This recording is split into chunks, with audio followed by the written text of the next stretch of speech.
Welcome back to Live Now from Fox. I'm Nate Francine, continuing now with top stories and headlines of the day.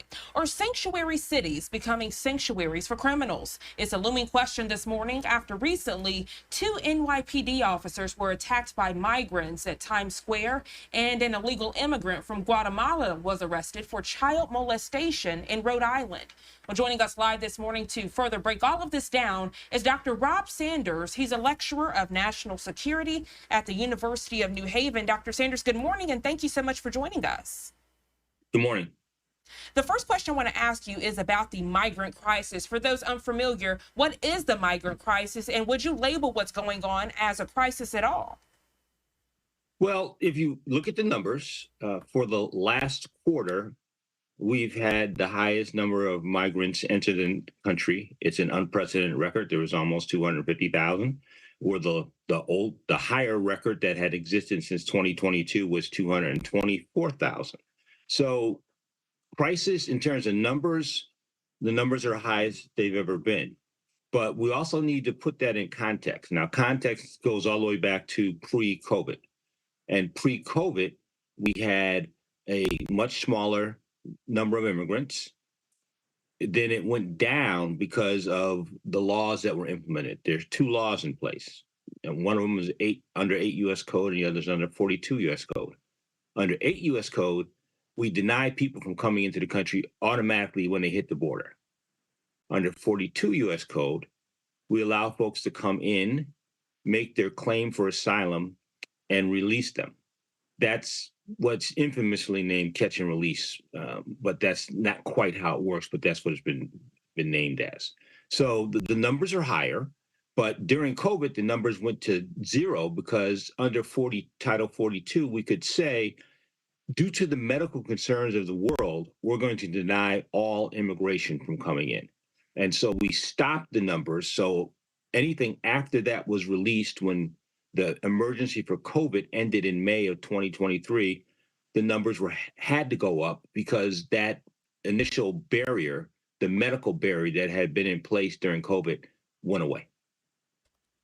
Thank you so much for breaking that down as far as the migrant crisis. Now I want to transition to talk about migrant crimes. People are saying that because all of these migrants are coming in, that crime is increasing, but it's important to differentiate certain people doing crimes and certain people coming here for better opportunity and better way of life. Can you break that down for us, Dr. Sanders? Well, let's start with the first piece. The crime rate in the United States is going down, not going up. The overall crime rate is in decline. Murders are down, rapes and robberies are down. Migrant criminal activity, at least in the third quarter of the nation at the federal level, didn't consist of large numbers of violent crimes. The crimes you just talked about are more aberration than norm. They get large publications and sensationalized because they are horrible crimes and they're violent crimes. And we have, as a nation, unfortunately, an appetite for those type of instances and crimes. But the real numbers in terms of crimes by immigrants is that Title 8 that I talked about, which is illegally coming in when you've been denied because you have done something that caused your denial. Maybe you were a criminal in another country, or maybe you've already violated the criminal laws of the United States and we deported you and you came back.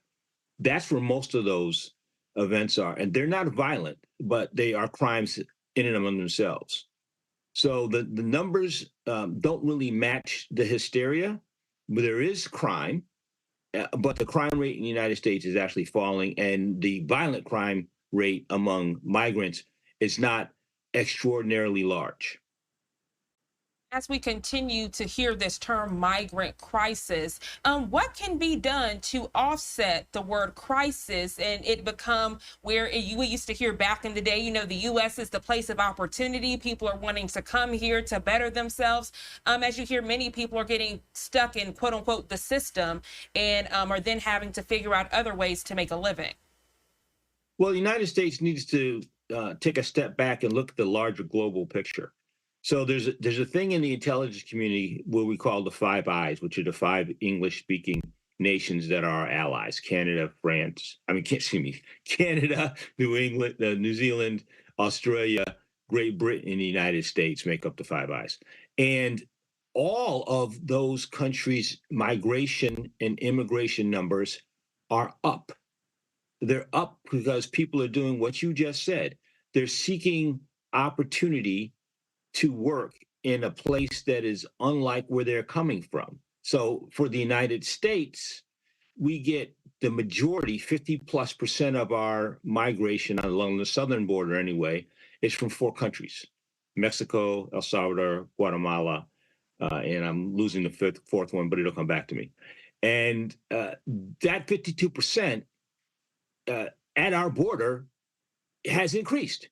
And it's increased, Venezuela was the last one, and it increased because the turmoil in those countries are driving people out, and they're seeking a better place to live for themselves and, oh, by the way, their children, because the other number that's up is family migration, not just individuals. So what we as a nation, in our own best interest, is to help stabilize those countries so that people don't vote with their feet to come here. They vote with their national souls to stay there and to make their own country better. We have to figure out ways to do that. Dr. Sanders, I appreciate your expertise and your dialogue. As we look ahead, is there anything else you would like to add? Is there anything you think the U.S. needs to do better in this case? Well, last week we had a immigration bill that was passed by the Senate. It was arguably the toughest bill of its kind brought forth in multiple decades. And it was, according to the Speaker of the House, dead on arrival, because the crisis was a better thing to have for political concerns than the opportunity to implement potential solutions.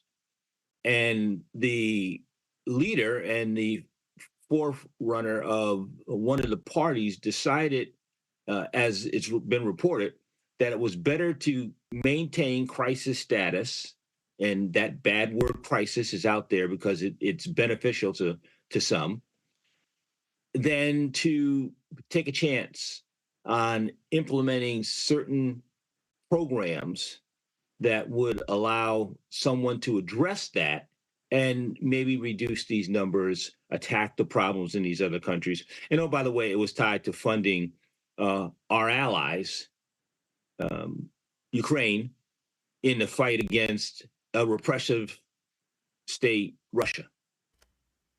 Dr. Sanders, thank you so much for coming on Live Now from Fox and providing that detail and the dialogue as we continue to follow the latest of the migrant crisis and everything related to sanctuary cities. You enjoy the rest of your day. You too. Bye-bye. Thank you so much.